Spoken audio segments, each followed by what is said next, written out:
guys, the kids are having super fun. This feels like the normal as we are all used to, being out.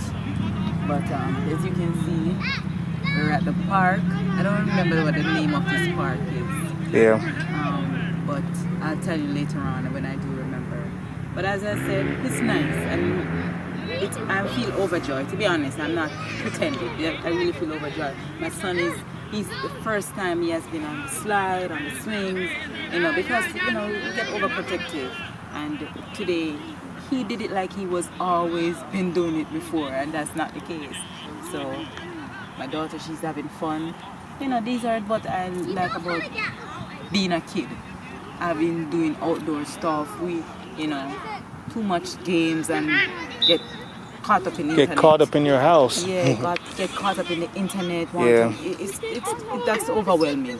But this I will do for the entire day. I'm sorry I didn't cook my dinner and bring it here, because I would just spend the entire day out here. Mm-hmm.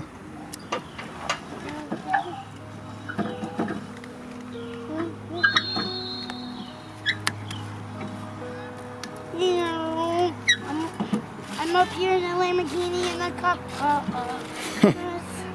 Stop. Good choice of car. Oh, it's so hot today.